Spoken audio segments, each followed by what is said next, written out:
très heureux de nous rejoindre sur notre site Alpha's Kitchen. En tout cas, les lots et qui groupe Mobimba, il y a Alpha Kitchen qui dit awa na limité et pas il y a maman chouchou na to s'y prendre donc to ça l'émission il y a Elubu elle est là to éviter ceux qui te nini mais nous sommes ici dans la commune de Limité en tout cas to y banane to découvrir ensemble ceux qui te nini suivons avec Wilson Songa.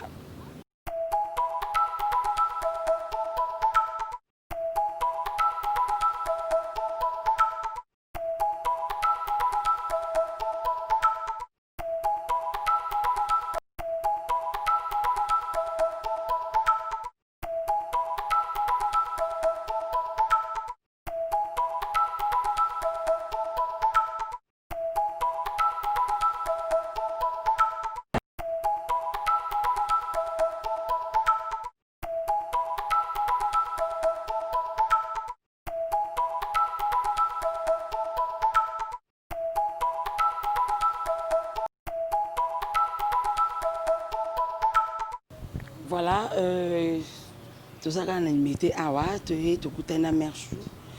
Maman Chouchouna, bonjour. Oui, bonjour maman Léonore. On y santé?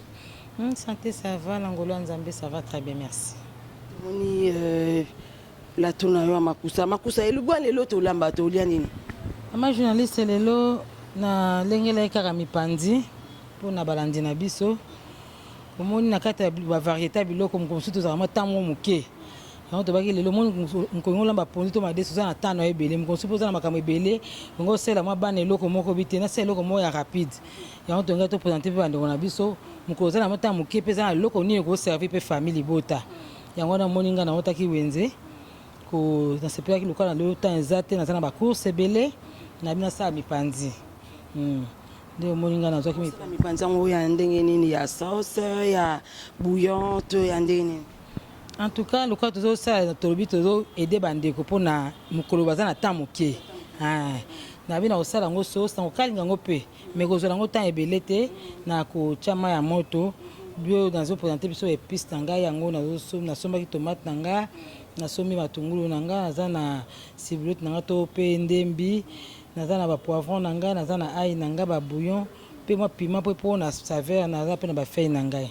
Ni na ko accompagner yango na fufu mais fufu na semoule en tout cas daika makamoko ya mukuse nde biso moto moni mipandi na neza misuni wana tupona ki on na bana benda mipandi bien mipandi penzo pesa posa misuni penza na bisaka on bien pona libota soki za ta mukuse nde na ko expliquer na mukuse nto sala ngo moni biloko wana na sopa kama ya moto liboso ya mibale to longoli ma basalite ma bazei nde to kataka na seni nini quand on sala bongo na chango etoka mwa mokie po epuise permettre piso na kobanda nango ekota tina kata ya misuni nyonso tona osisa bongo na lekisa ona mwa huile na kalingi yango noki tona osala bongo na kalingi pe sauce na mopandi na chango et ume nango soute 10 minutes après OK. Ok, bien mon explication. Donc, dans 10 ou 15 minutes, on va manger parce que explication mère chou, après cette explication claire. En tout cas, je vous laisse dans les bonnes mains de Wilson Songa. Regardez.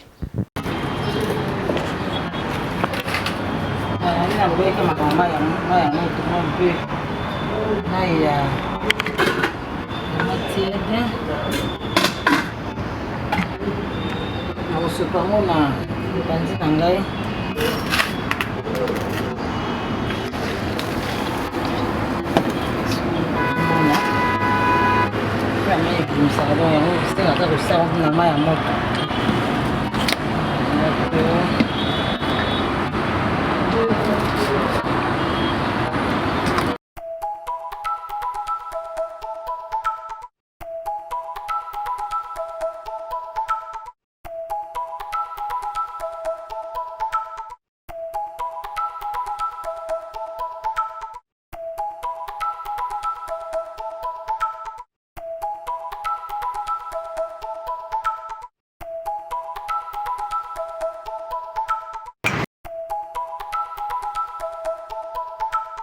pour la deuxième fois.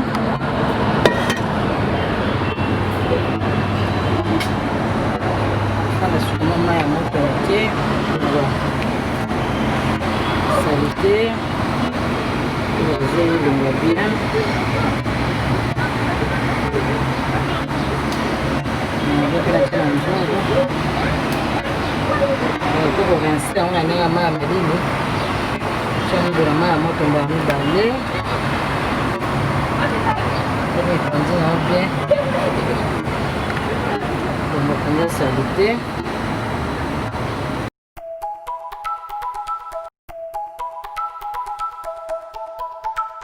Merci au sokoli yango sikoyo bimika lokwa nde sebeli déjà.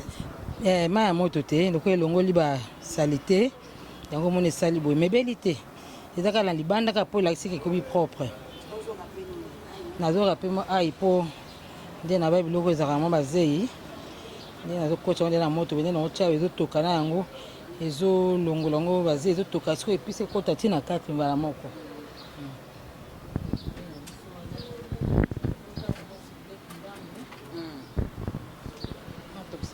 Ensemble tokisa mpe na ndembi tokanda yango mpe mokie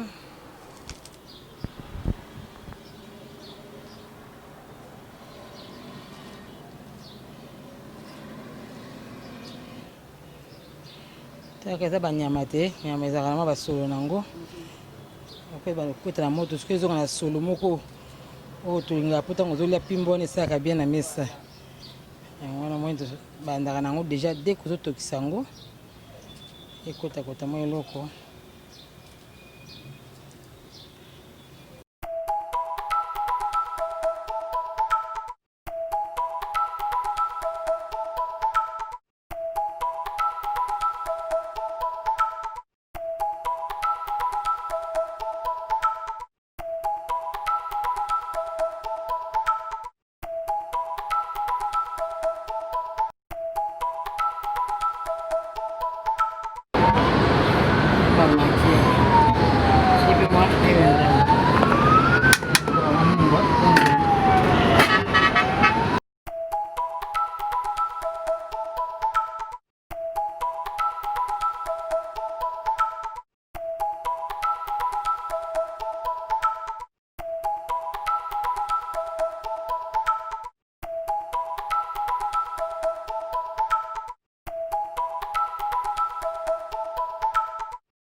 la tema este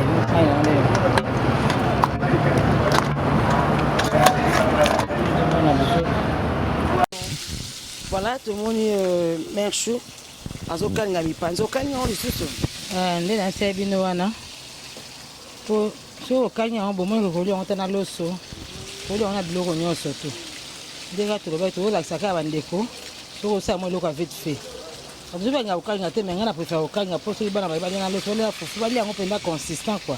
Na comprendre. Avec le loco et le coller là. Oui. Ceux qui peut le coller là.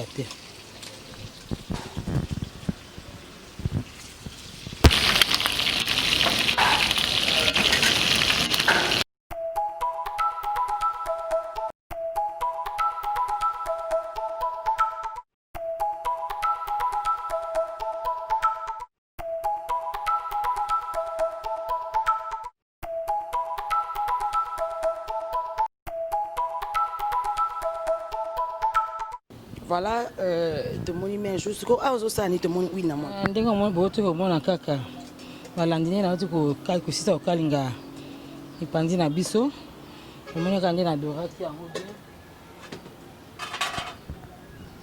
yango na présenter bien yango nde bomona ki y a pas de problème te danga kana like sabino ndenge na sa ndé coloré et zama doré wana donc ça fait du bien ndé na ba ki sipo na kalinga et puis c'est monsieur ko monaki on a côté ce qu'on a kati wana et puis c'est tout ne na sabino tablo mo ya salama ya rapide o za plat mo so ni tout ça pour ko bima tout ça na ba course bana ba na classe no donc ça lo mo no kino kiso linga makamo salama ya mo rapide donc Allez, tout ça, les hommes, tout ça, c'est belle là. Ça, tu quand belle là, non belle bien là. Ni na ozosko, mi pandi na ngana sangisi na kati.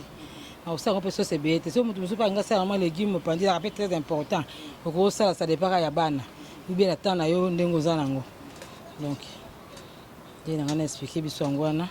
Donc tiki na sauce ça ata moi 3 minutes, 5 minutes et belle bien là. Les épices, les alliés légumes plutôt. Donc légumes belle bien pour na sangisango na mi pandi na biso.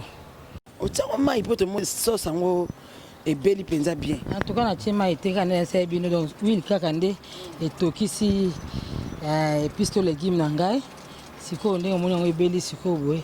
Yango siko na kotsa misuni na katia. C'est toujours mon là.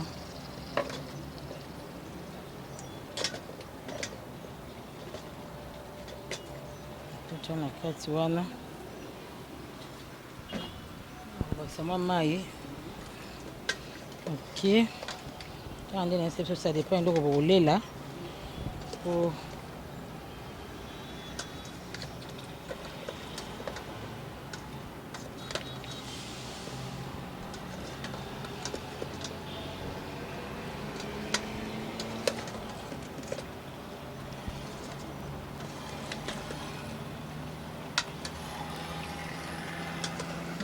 on a moins 5 minutes. Il a un sauce au cac. Et on a un mai moqué car pour un moqué le coin banaba. Tu peux pas panaba au lit on a foufou. Mais on tire on a moins 3-5 minutes. Et côte à peine sauce soit les côtes à sous na kata misuni bien. Et si on a baxima mai pour une sauce moqué. Ok.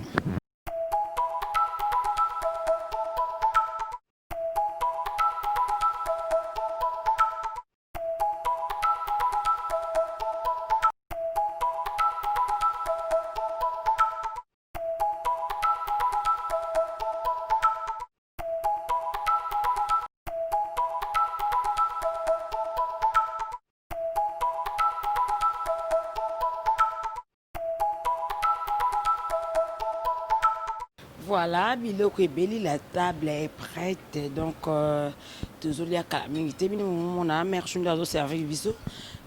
Calamité, je suis avec mes invités. Désolé à Bango. En tout cas, ça donne l'appétit. Hein? Ça donne vraiment l'appétit. Merci beaucoup. Merci à toi aussi, ma Alpha. Merci. Bon appétit. Bon appétit. Bon appétit. Vraiment, je mange. On se retrouve tout à l'heure.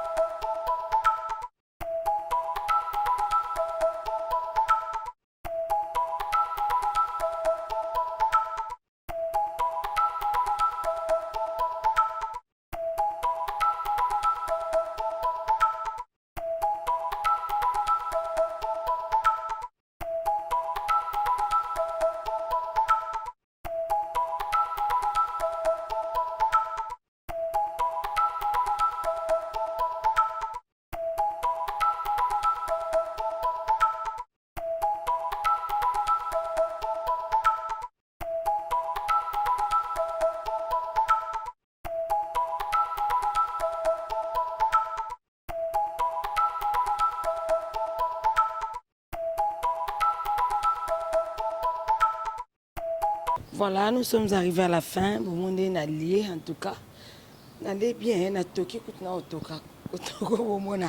vraiment, j'ai bien mangé. En tout cas, félicitations et puis merci à vous. Mère Chouchounalia Kindo, Yamba Kibiso Awa.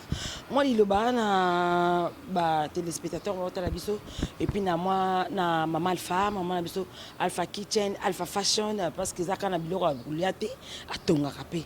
Moi, il y a et puis Bambo, tu peux na batuna. En tout cas, maman journaliste Amélie, merci beaucoup. Ndama pambola ndenge wakomona nga lelo. Nazo remercier pe maman Mukolo Chen, maman Alpha. Maman Mbote ayo bisous à toi, que Dieu te bénisse. Vous allez continuer kaka ndenge vous sala ba idée à boyer ba initiative nga malamu. Oui, pour apprendre ba c'est belé ndenge ya kufana ndaku, surtout que ça sous fashion donc c'est bon déjà.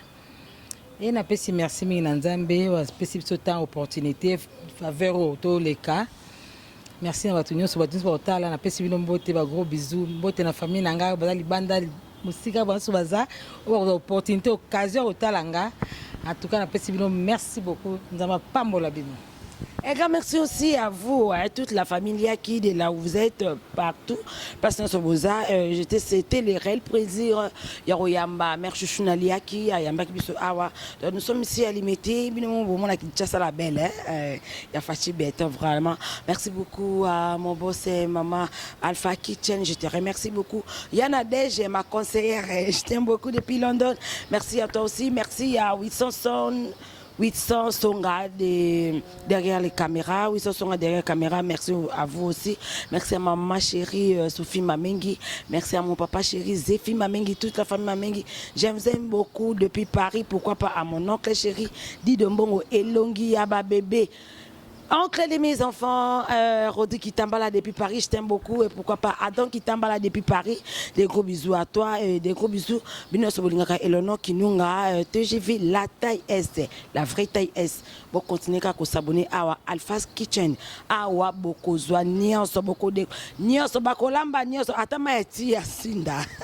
Nyonso tout olamba ka awa boko continuez à s'abonner nene wechi. Je te salue maman Pauline Soldat ababi bientôt à Kinshasa.